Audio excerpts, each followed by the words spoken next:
Өдрийн мэнд хүргье. Жаргалан гишүүнтэй санал нэг байна. Эхлээд уг нь сайд нь орж ирээд энийг тайлбарламаар байна. Төсөв дагуулж агаад их хурлаар өөрөөр нь тогтоол гаргаж агаад дахиад нэг ямар зорилготой гэдгийг мэдэгдэхгүй ажлыг өөрсдөө эрхийг нь авч агаад хийгээ явцдаг. Нөөцний хулгай хийдэг гэж хүмүүсийг хэлээд байгаа. Энэ тогтоолыг харах юм бол засгийн газар нь өөрөө хийх гэдэг юм шүү. Тэгж харагдаж байна. Эхний асуулт. Орон сууцны хүртээмжийг нэмэгдүүлэх арга хэмжээ авах гэд нэг дээр бичсэн байна. Энэ жилийн хувьд асууя. Төрийн өмчөд байгаа уул уурхайн компаниудын үндэсний баялагын сан дээр тэр дундаа ипотекийн их усэр дээр бүрдүүлж байгаа их усэр хэдэн төгрөг болж байгаа яг одоогийн байдлаар. Хоёрдугаарт нь 1-2 дээр цогцоор нь ашиглах талаар олборлолт, тээвэрлэлт, экспортыг гүйцэтгэх хамтрагч хөрөнгө оруулагчдад санал болгож гэж. Энэ дотоодын аж ахуйн нэгжүүдийг хэлж гэнэ үү, гадны аж ахуйн нэгжүүдийг хэлж гэнэ үү? Гуравдугаарт нь 1 тэрбум доллар хүний дүнтэй 3-5 удаагийн нүүрсийн том арилжааг амжилттай зохион байгуулсан тохиолдолд гэсэн зүйл байна. Ийм том үнийн дүнтэйгээр гэрээ хийхлээр манай нүүрсний үн унахгүй юу? Бид нар яагаад биржийг бий болгосон юм?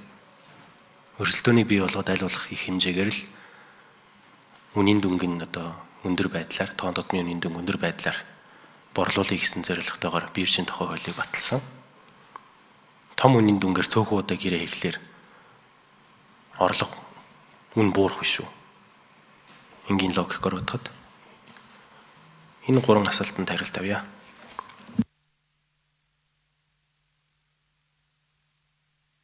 За уул уурхай.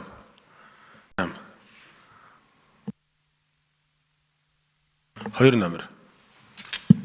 За лувсан жимч гишүүнтэй бол санал нэг байна. Зүгээр бидний хувьд бол биржийн арилжааг идэвхжүүлэх замаар л бүтээгдэхүүнийхээ үнийг бол нэмэгдүүлэх боломжтой.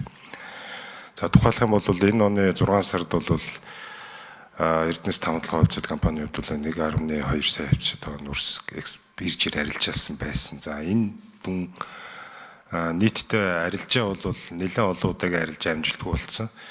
За биржийн арилжааг нэлээд түлхэж өгөөд идэвхжүүлснээр дагаад бас бүтээгдэхүүний маань үнэнд бас тодорхой хэмжээний өөрчлөлтүүд ороод нэмэгдэх бол хандлага гарч ирсэн.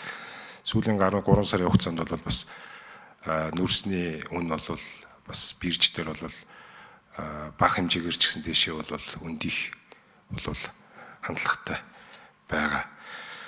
Яг юуны тухайд бол тэр сая нөгөө тэр том арилжааны асуудлын тухайд бол бас түрүү сангийн яамны санжаатар дээр бас хэлчих шиг боллоо. Тэгээ танилцуулга дээр бас нэг жоохон алдаа гарсан бахаа л гэж бодож байна. За 1 номер.